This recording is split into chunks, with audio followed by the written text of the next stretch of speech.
नमस्कार, hello, hi. Welcome to the बिया news चॅनलच्या विशेष कार्यक्रमात. चुकतंय, दरवेळेला काहीतरी इंग्लिश बोलायला गेले की आपलं नेहमीच चुकतं आणि माझं तर हमखास चुकतं. मला कुठल्याच कार्यक्रमाची सुरुवात इंग्लिशमध्ये करताच येत नाही. कारण काय, तर मी नेहमी मराठीतच बोलत आलेली आहे ना. पण मला इंग्लिश शिकायचं आहे. कुणाकडून, कसं, जरा बरं जरी शिकायला मिळालं तरी बरंच आहे, नाही का? पण आपल्याकडचे जे सोलापुरातली मुलं आहेत ना, ती सध्या खूप लकी आहेत. कारण त्यांना एक खूप छान प्लॅटफॉर्म मिळालेला आहे. कुठं, कसा, कुणाकडून आणि मी कुठं आली आहे, कुणाशी गप्पा मारणार आहे, या सगळ्या प्रश्नांची उत्तरं तुम्हाला आज मिळणार आहे. अर्थात याच विषयाशी निगडीत आज आपल्याला काही तरुण मित्रमैत्रिणी आपल्याशी गप्पा मारणार आहेत आणि त्यासाठीच माझ्या हे सगळ्या मित्रमैत्रिणींच्या घरी मी आलेली आहे. सो आपण त्यांची ओळख करून घेऊयात. हॅलो. Hello everyone. येस, माझ्यासोबत आहे. तुझं नाव सांग पूर्ण. अवनी जोशी. श्रुती झुंजे. हर्ष महेश झुंजे. ओके. अवनी, श्रुती आणि हर्ष असे 3 जण माझे तरुण मित्रमैत्रिणी आहेत हे. आणि ते आज मला इंग्रजी बोलायला शिकवणार आहेत. म्हणजे आता मी कितपत शिकेन की नाही, आय डोंट नो, मला माहीत नाही आहे. पण आज आपली जी सगळी मित्रमैत्रिणी आहेत ज्यांना खरंच इंग्लिशचा नेहमी प्रॉब्लेम येत असतो, कॉर्पोरेट लाईफमध्ये असेल किंवा कुठल्याही चांगल्या प्लॅटफॉर्मवरती असेल, त्यांना इंग्लिशमध्ये व्यक्त होता येत नाही. पण आपली ही जी सगळी तरुणाई आहे, कशा पद्धतीने तुम्ही इंग्लिशमध्ये बोलू शकता, कशा पद्धतीने तुमचे विचार असतील, तुमचं प्रेझेंटेशन असेल, तुम्ही इंग्लिशमध्ये कसं द्यायचं, हे सगळं काही आपल्याला सांगणार आहे. तर गप्पा सुरू करूयात आपल्या. सगळ्यात आधी अवनी, तुला विचारेन मी की काय नेमकी कन्सेप्ट आहे? हे अशी एक कल्पना काढली की इंग्लिश क्लब का नाही चालू करत. आमच्या क्लबचंच नाव आहे एलोक्वेंट ओरिएटरी क्लब, विच मीन्स ओरिएटरी. आम्ही काय करत होतो की एक पुण्याचं वर्कशॉप अटेंड करत होतो आणि तिथं सगळे मुलं इतके कॉन्फिडेंटली बोलत होते की ते आम्ही कुठंतरी करू शकत नव्हतो. मग मी काय केलं, श्रुतीला कॉल केला आणि आम्ही दोघी एकमेकींशी बोलायचं ट्राय करत होतो इंग्लिशमध्ये. आम्हाला इंग्लिश माहिती होतं पण बोलता येत नव्हतं. आम्ही कुठंतरी हेजिटेट करत होतो आणि म्हणून मग आम्हाला ही कल्पना सुचली की असा प्लॅटफॉर्म का नाही प्रोव्हाइड करत, जिथं आपण सगळ्यांना एकत्र घेऊन इंटरॅक्शन वाढवायला, एक्सचेंज ऑफ आयडियाजला, इंग्लिशमध्ये कम्फर्टेबली कम्युनिकेट करायला मोटिवेट. येस. तर श्रुती, तुम्ही दोघींनी ठरवलं काहीतरी वेगळं करायचं आणि तुम्हाला सुचलं आणि तुम्ही करायला लागलात. लॉकडाऊनमधला हे खूप चांगला खरं तर उपक्रम आहे तुमचं, असं म्हणायला हरकत नाही आहे. पण मला आता सांग की तुम्ही जे आता तुमचं वय आहे, तुमचं एज आहे, त्या एजपेक्षा सुद्धा मोठी मुलं तुमच्या या क्लबमध्ये आहेत, तर त्यांना सुद्धा तुम्ही कसं काय हँडल करताय? ओके, सो हे कन्सेप्ट ऑब्वियसली सगळेजण ऐकले असेल की age is just a number. So currently what we did is that for everyone English speaking is something of a necessity. कारण की जरी तुम्ही बघायला गेलं सोलापुराचे मेंबर्स आहेत, पण असं काही नाही आहे. आमच्याकडे बाहेर जे मेंबर्स पण आहेत, तर सगळ्यांना हँडल करायसाठी एक सेफ्टी कन्सेप्ट आहे. आमचं जरी आम्ही स्टुडंट ऑपरेटेड असलो तरी आमच्याकडे प्रोफेसर्स आहे जे नेहमी ग्रुपमध्ये असतात आणि त्यांनी ग्रुपला सेन्सर ठेवतात की ह्यांनी प्रेसिडेंट आहे, ह्यांनी मॅनेजर आहेत, ह्यांनी सेक्रेटरी आहेत, थोडी रिस्पेक्ट द्या ह्यांना. So it is an important factor की त्यांनी कुठं तर आमच्याशी हँडल करतात, कम्युनिकेट चांगलं करतात. आणि जर आम्ही कुठेतरी कमी पडत असलो तर आम्ही असं सांगतो ओपनली की sorry, we are just lagging in this part, we will try to improve in the future. And obviously त्यांनी आमच्यापेक्षा मोठे आहेत म्हणून मिसबिहेवियर कोणी नाही करत. We are lucky to have fortunate members, you know. क्या बात आहे, बेस्ट. आणि यांच्या दोघींबरोबर हर्ष हा देखील त्यांच्या टीममध्ये आहे आणि तो देखील खूप महत्त्वाचा रोल त्याचा आहे. हर्षशी सुद्धा आपण गप्पा मारत. हर्ष, तुझा नेमका या सगळ्यामध्ये रोल काय? तर माझा रोल आहे सेक्रेटरीचा, पण मला तर मी सगळं ओव्हरऑल व्ह्यू बघत असतो. म्हणलं तर manager, president and secretary. Overall view बघत असतो. म्हणलं तर काय हँडलिंग चालू आहे ग्रुपमध्ये, काय फंड्स आहेत, कोणाचे फंड्स आले आहेत. आणि एक प्लॅटफॉर्म, एक फ्री प्लॅटफॉर्म आहे म्हणून फंड्स हे असे काय इतके नाही आहेत, पण आहेत असे काइंड ऑफ मी गोष्टी बघत असतो. And what are the tasks? Then we have a very much tasks, like every week have different tasks. Every week we have around 9 tasks that they have to compulsory do. So I handle that kind of things, and also that's it. Okay, great. Avani, मला सांग, तुझी school कोणती आहे? Indian model school. अच्छा, आणि आता तू काय करतेस? I am in 12th standard right now, pursuing humanities in Sangameshwar. Okay, Sangameshwar कॉलेजमध्ये आहेस तू. फाईन. तर मग मला आता एक गोष्ट सांग की तू इंडियन मॉडेल स्कूलमधनं शिकून बाहेर पडली आहेस, तर त्याही वेळेला तुझं इंग्लिश इतकं भारी होतं का? म्हणजे त्याचा तुला आतापर्यंत तेवढा फायदा होतोय? ॲक्च्युली इंग्लिश येत होतं पण बोलून कधी पाहिलंच नाही, त्यामुळे आम्हालाही माहिती नव्हतं. मग संगमेश्वरमध्ये आल्यावर आम्हाला आमचे इंग्लिशचे प्रोफेसर होते, शिवराज देसाई सर. त्यांनी आम्हाला मोटिवेट करत होते की तुम्ही बोला इंग्लिशमध्ये, मग तुम्हाला समजेल. तेव्हा कुठं आम्ही रिअल वर्ल्डला फेस करायला शिकलो. अच्छा, आणि मग श्रुती मला सांग, तुम्ही आता एक प्लॅटफॉर्म सगळ्यांसाठी क्रिएट करताय म्हणजे तुम्हाला त्याची 100% तयारी करावी लागत असणार आहे. पण मग ही तयारी तुम्ही कशी कशी करताय? म्हणजे स्कूल, मी इंग्लिश स्कूलमध्ये होते, मी हे माझ्या घरी इंग्लिश बोलतात, याच्या व्यतिरिक्त सुद्धा खूप बेसिक कॉन्सेप्ट इंग्लिशमध्ये असतात, मराठीमध्ये असतात, ज्याची मला तयारी करावी लागते. तशी तुम्हाला सुद्धा इंग्लिशसाठी तयारी करावी लागत असेल, तर अशी कोणती तयारी तुम्ही करताय? सगळ्यात पहिला फॉर इंग्लिश स्पीकिंग आम्ही जायच्या पहिला विचार करतो no I have to be confident. आपण कॉन्फिडन्स बिल्डअप केलं तर आपल्या समोरच्या पीपलला बी अशी कॉन्फिडेंटली वाटावं की हां this person confidence is very important thing first of all. So whenever we speak in English we realise that even if I make mistake आम्ही थांबणार आहे, आम्ही 2 सेकंड थांबणार आहे आणि परत विचार करून परत चालू करणार, पण आपण घाबरणार असं नाही सांगणार. सो ते पहिलं आम्ही तयारी केलो आहे. आणि मग त्याच्यानंतर अजून इम्पॉर्टंट गोष्टी आहे की हँडलिंगसाठी आम्ही दुसऱ्याला एन्करेज करतो. कारण की जर तुम्हाला कोण एन्करेज करायला असलं, जर नेहमी एक पर्सन तुमच्या चुक्याच काढायला आहे, तर ऑब्व्हियसली तुम्ही ते लँग्वेजला असं इन्कल्केट करून नाही घेणार. जसं मराठी आपल्याला सगळ्यांना आपलीच वाटते, तसं इंग्लिश बी वाटावं आपल्याला. आमचं कुठं तर ते प्रयत्न चालू असते. नक्कीच. आणि हर्ष, आता तू मला सांग एक गोष्ट, की तुझे जे सगळे तुझ्या वयाचे मित्र असतील, तर तुला काय वाटतं की त्या सगळ्यांना इंग्लिश शिकताना असेल किंवा तुमच्याकडून, मी माझ्याच वयाच्या, आपल्यापेक्षा मोठ्या वयाचं कुणीतरी आपल्याला जर एखादी गोष्ट शिकवत असेल तर आपण बिनधास्त शिकतो. पण माझ्यापेक्षा लहान वयाच्या किंवा माझ्या वयाच्या माझ्याच मित्रांनी जो माझ्यासोबत रोज उठतो बसतो, त्यांनी मला जास्त ज्ञान नाही द्यायचं, अशा कोणाच्या भावना आहेत का तुमच्या क्लबमध्ये? किंवा असे कधी तुला काही टास्क तुझ्यासमोर आलेले आहेत का त्यांना समजावण्याचे? येस मला तर असं टास्क नाही, त्यांना इम्पॉर्टन्स द्यावं लागतं. मग आपल्याला मग त्यांनी असं करायला लागले तर आपण इम्पॉर्टन्स त्यांना दिलं की त्यांनी आपल्या पण त्यांनी करायला लागतात. आपले मला तर लहान आहे ठीक आहे, पण समजून घेतात. मला तर आपण समजायच्या त्यांना समजू द्यायचं काय असेल ते. म्हणून त्यांनी असं केलं की मी बेस्ट वे करतो, त्यांचं ऐकून घेतो सगळं पहिला, मग त्यांनी काय बोलतात ते बघतो, मग एकदा शेवटीला कंक्लुजन करतो हे तुमच्यासाठीच आहे, तुम्ही फ्री आहे, तुम्हाला काय पाहिजे ते करायला. येस. अवनी, आता तुमची ही जी हा जो क्लब प्रोसेस आहे, तुमची ही जी काहीतरी एक प्रोसेस असेल ॲडमिशनची, की मला इंग्लिश शिकायचं आहे आणि मी याच्यामध्ये येण्यासाठी काय केलं पाहिजे, तर स्टार्ट टू एंड ही प्रोसेस काय आहे? हां, ॲक्च्युली EOC हे खूप म्हणजे अगदी छोटंसं प्लांट आहे आत्ताशी, जे अजून पुढे ट्री होईल, पण अगदी पहिल्यापासूनच ते तेवढंच फॉर्मल आहे. आम्ही क्लब मेंबर्सला ॲडमिशन देताना सुद्धा आधी इंटरव्ह्यू घेतो. इंटरव्ह्यू व्हिडिओ पाठवणं कंपल्सरी असतं. शक्यतो तर इन्व्हाइट ओनली मेंबर्स आहेत आत्ता, आणि जीमेल थ्रू ते आम्हाला कॉन्टॅक्ट करू शकतात. आणि ते कसं असतं प्रोसेस की इंटरव्ह्यू व्हिडिओमध्ये स्वतःचं नाव, तुमचं एज्युकेशन आणि कुठं राहता तुम्ही, आणि तुम्हाला हा क्लब का जॉईन करायचा आहे, तुमचे त्यामागचे ऑब्जेक्टिव्स काय, हे रिझन सांगितलं तर आम्ही त्या दृष्टीने बघतो की कसं ॲक्च्युली त्यांना खरंच गरज आहे का. आम्ही हे आधी देसाई सरांना विचारतो, जे आमचे ऑफिशियल ॲडवायझर आहेत. ते आम्हाला गाईड करतात की नाही, ह्यांना खरंच गरज आहे, चान्स द्या. मग तसं आमचं ॲडमिशन प्रोसिजर आहे. अच्छा.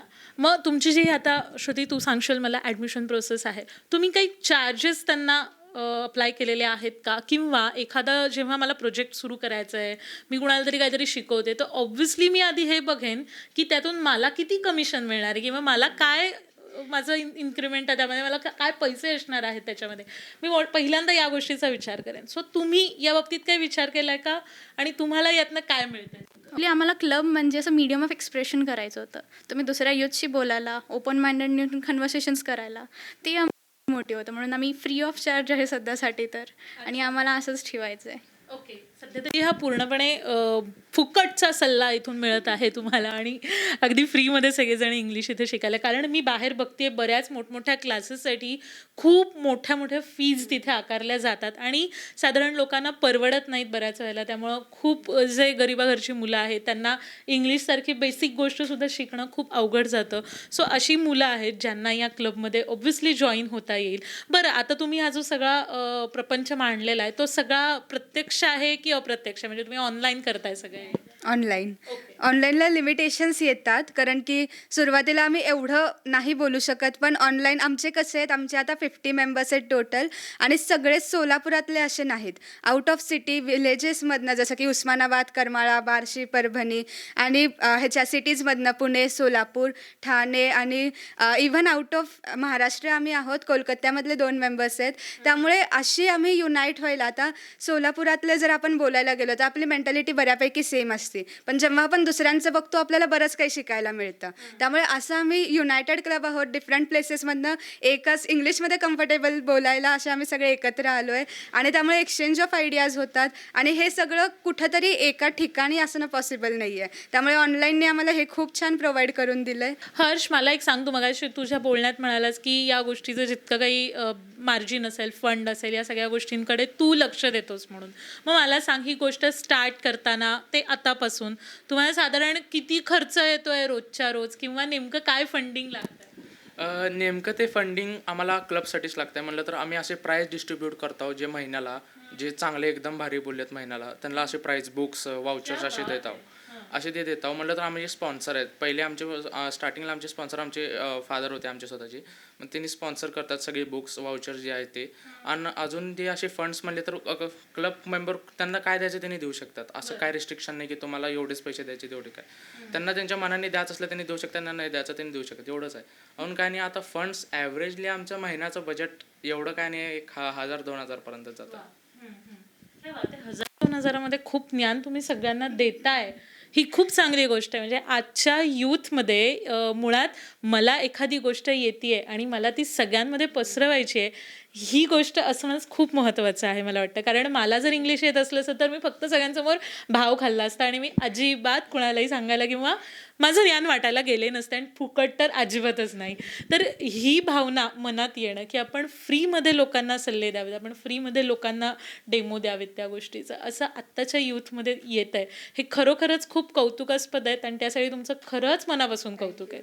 पण मला सांगा की ही कॉन्सेप्ट तुमच्याच मनात आपोआपच तुमचंच आहे सगळं डोकं. ओके, आणि ह्याच्यासाठी तुमच्या घरच्यांचं सपोर्ट कशा पद्धतीने, किंवा नेमकं कोण कोण तुमच्या पाठीशी उभं आहे? खूप छान सपोर्ट होता आम्हाला. सुरुवातीला आम्ही ज्या रात्री आम्हाला हे वाटलं की आपण चालू करावा, आम्ही त्याच रात्री मोटो काढला, नाव काढलं आणि तिथून आम्ही सगळा प्रवास चालू केला. सुरुवातीला आम्ही तिघंच होतो जे स्वतःला प्रिपेअर करून मग सगळ्यांना बोलवायचं ट्राय करत होतो. आणि तेव्हासुद्धा पहिल्यापासून आमचे पॅरेंट्स आम्हाला सपोर्ट करतायत की नाही, करायला हवं, हे खूप छान संकल्पना आहे. त्यामुळे कायम आम्हाला हा सपोर्ट मिळाला, त्यामुळे आम्हालासुद्धा मोटिवेट असं झालं. नक्कीच. आणि आता किती जण आहेत तुमच्या या क्लबमध्ये? Okay, so currently we have 50 members. So right now majority सोलापूरमधली, आणि तेही म्हणजे आमच्या ऑफिशियल ॲडवायझरमुळं मेजॉरिटी संगमेश्वरमधली आहे. So because of that out of सिटीमधले कम्युनिकेशन बी खूप चांगले होते. का करंटली व्हॉट इज हॅपनिंग, आमच्याकडे कोलकाता आणि ठाणे हे मेंबर्स जे आहेत ते आमच्यापेक्षा मोठे आहेत. त्यांनी आम्हाला बी काहीतरी शिकवतात आणि दुसऱ्या मेंबर्सलाही त्यांच्यापासून एन्करेजमेंट भेटते की आम्ही बी ह्यांच्यासारखं बोलावं काहीतरी, नाही तर ह्यांच्यापासून काहीतरी शिकावं. नक्कीच. तर अशा पद्धतीने हा छान क्लब तुमचा डेव्हलप होतोय आणि नवीन नवीन संकल्पना तुमच्या राबवल्या जातात. 50 स्टुडंट्स आज तुमच्याकडे आहेत आणि 50पेक्षा सुद्धा जास्त वाढण्याची भविष्यात शक्यता आहे. तर सध्या तुम्ही 3 बॅचेसमध्ये मला वाटतं डेमोज घेतायत, बरोबर? हो. झूम मीटिंग वरून, येस झूम किंवा गुगल मीट अशा पद्धतीने कुणीही कुठेही बसून यामध्ये पार्टिसिपेट करू शकतं आणि पूर्णपणे फ्री असलेला असा हा यांचा ग्रुप आहे. तर सगळ्यात जे आपली तरुणाई आहे त्यांना तुम्ही काय आवाहन कराल? ओके, सो पहिला हेच सांगणार की इंग्लिशला कोणीही भिऊ नका. तुम्ही मराठी बोलताना कधी भीत नाही तुमच्या फ्रेंड्ससमोर, टीचर्ससमोर. आणि कुठं तर इंग्लिश बोलताना आपल्याला आन्सर्स माहीत असून आपण गप्प बसतो क्लासमध्ये. मग तुम्ही इंग्लिशमध्ये कम्फर्टेबल असला तर तुम्हाला दुसऱ्यांसमोर बोलायला येईल, शो ऑफ नाही, बोलायला येईल कॉन्फिडेंटली, स्वतःला एक्सप्रेस करायसाठी. कधी तुमची आवाज तुम्हाला दाबून ठेवायला भेटणार नाही. आणि तुम्हाला पुढे गेले की कॉर्पोरेट वर्ल्डमध्ये पण तुम्हाला बिझनेस लँग्वेज कम्युनिकेशन इंग्लिशची कशी होती आहे, इंटरव्ह्यू वेळेस आपण कधी घाबरणार नाही जर पण इंग्लिशमध्ये कॉन्फिडंट असलो तर. हीच मेसेज आहे. Don't be scared of broken English, make your self better in spoken English. Thank you. तर आपण ही सगळी कन्सेप्ट ऐकलेलीच आहे आणि मी खरंच यामध्ये पार्टिसिपेट करण्याचा आता विचार करते, कारण की मी अँकरिंग करते आणि मला खूप ठिकाणी इंग्लिशमध्ये बोलाल का, इंग्लिशमध्ये अँकरिंग कराल का अशी मागणी असते. आणि अँकरिंगच असं नाही तर प्रत्येक क्षेत्रातल्या प्रत्येक मुलाला मुलीला इंग्लिश हे जरा त्या प्लॅटफॉर्मपुरतं बोलता येणं तरी गरजेचं आहे, काळाची गरज आहे. त्यामुळं मी नक्कीच या प्लॅटफॉर्मचा विचार करेन माझ्या स्वतःच्या ग्रोथसाठी. तेव्हा तुम्हाला देखील सगळ्यांना मी विनंती करते की तुम्ही देखील जरूर या कन्सेप्टमध्ये तुम्ही पार्टिसिपेट व्हा, छान इंग्लिश बोलायला शिका. आणि याच्यासाठी आम्ही कॉन्टॅक्ट कुणाला करायचा आहे? जीमेल आहे आमचं eloquentoriatryclub@gmail.com, जो हर्ष हँडल करतोय. आणि तिथं तुम्ही रिक्वेस्ट टाकली की आम्हाला करायचं आहे तर तुमचा व्हिडिओ पाठवू शकता, त्यानंतर आम्ही अप्रूव्ह करून तुम्हाला घेऊ शकतो. Always welcome. नक्कीच.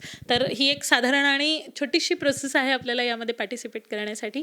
तेव्हा नक्कीच सगळेजण यामध्ये पार्टिसिपेट करू शकतील आणि तुमचं खूप खूप भरगच्च कौतुक, कारण की तुम्ही खूप छान प्लॅटफॉर्म सगळ्यांना उपलब्ध करून दिलेला आहे. कुठल्याही पैशाची अपेक्षा न ठेवता एक छान काहीतरी यूथसाठी सुरू केलेली ही संकल्पना आहे. आणखी एक महत्त्वाचा प्रश्न आहे, तो म्हणजे मला इथे समोर दिसतंय EOC रीडर्स.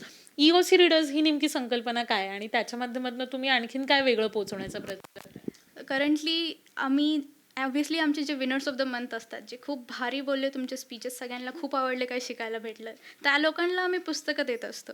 मग ऑब्व्हियसली रीडिंग कल्चर एन्करेज करायसाठी हे डोक्यात आयडिया आली की रीडिंग क्लब कशाला नाही चालू करावं. कारण की इंग्लिश बुक रीड करायची खूप अवेअरनेस आहे सध्यासाठी. आपण मराठी, हिंदी असं सहज वाचू शकतो, मोठे मोठे कादंबऱ्या वाचू शकतो. मग इंग्लिशचं का मागं राहायचं आपण? कारण की इंग्लिश कुठं तर आपण ग्लोबल स्केलला बघतोय. मग इंग्लिश वाचायचं कशाला नाही, जर आपल्याला ग्लोबल नॉलेज पाहिजे तर. मग त्याच्यासाठी आम्ही इंग्लिश चालू केलं तो EOC रीडर्स. त्याच्यासाठी मेंबरशिप फीज आहे की ₹100 पर मंथ आहे. आम्ही सेल्फ हेल्प बुक वाचतो, सायकोलॉजी रिलेटेड, बिझनेस रिलेटेड, जे तुम्हाला पुढे गेले की कॉर्पोरेट वर्ल्डमध्ये बी कामात येईल आणि सध्यासाठी तुमच्या पर्सनॅलिटी डेव्हलपमेंटला ते खूप हेल्प होते. ते बुक्स आम्ही प्रोव्हाइड करतो, म्हणून थोडी मेंबरशिप फीज असते आणि त्याचे अर्धे फंड्स EOCला जातात, मेन ब्रांचला. येस, क्या बात है.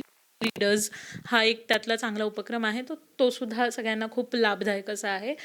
मला तर साधारणतः तुम्हाला एक छोटंसं डेमो करायला मी जर तुम्हाला सांगितलं की तुम्ही समजा समोर तुम्ही गुगल मीट, झूम मीट जे काही रोज करता तसं चालू आहे समजा, आणि आमच्या सगळ्या यूथला एक 2 मिनिटाचा डेमो देऊ शकाल? ओके, तर रेडी? Okay, ready. आपल्याला याच्यातला नेमकं या मुली करतायत काय हे समजणार आहे आता. Okay, get set, go. Yes. So, okay, today is our session and we are today going to speak on mental health. So, I would like to call Shruti to speak on mental health. Thank you so much, Avni, for giving me the first chance to speak. It has been very helpful. So currently, mental health is a very stigma topic around India. Some of us pretend that this topic does not even exist. So this is something that I have been looking forward to speak, but I didn't get a platform. And thank you so much for giving me the chance to speak on this topic. And that's why mental health is a very sensitive topic. All of us can say that. Mental health is obviously not something which will be cured when you go to sleep, when you listen to the music, when you go on a walk. Mental health is a very deep-rooted concept. So that is what we want to speak in this session. And currently, I am very thankful for you to speak on this. क्या बात आहे यार, किती fluently बोलतीये ही आणि किती सुंदर तुमचं कन्व्हर्सेशन आहे एकमेकींशी आणि समोरच्याशी प्रत्येकाशी. मला काहीच कळलेलं नाही आहे, पण यू आर जस्ट अमेझिंग. कमाल सेशन हे दोघे नेहमीच देत असणार आहेत आणि इतके वेगवेगळे टॉपिक तुम्ही, मेंटल हेल्थसारखा टॉपिक ज्या टॉपिकवरती खरंच सध्या गरज आहे बोलण्याची, आणि असे सगळे वेगवेगळे टॉपिक या माध्यमातून मुलांपर्यंत पोहोचवले जात आहेत. खूप भारी, खूप कमाल, आणि तुम्ही करत राहा. छान यामध्ये तुमची ग्रोथ होऊ देत, भरपूर मुलं तुमच्याकडे येऊ देत, अशा शुभेच्छा आम्ही तुम्हाला देऊ. त्यामुळे तुमच्या तिघांचंही मनापासून कौतुक आणि अभिनंदन. थँक्यू सो मच आमच्या या कार्यक्रमात आल्याबद्दल. Thank you so much.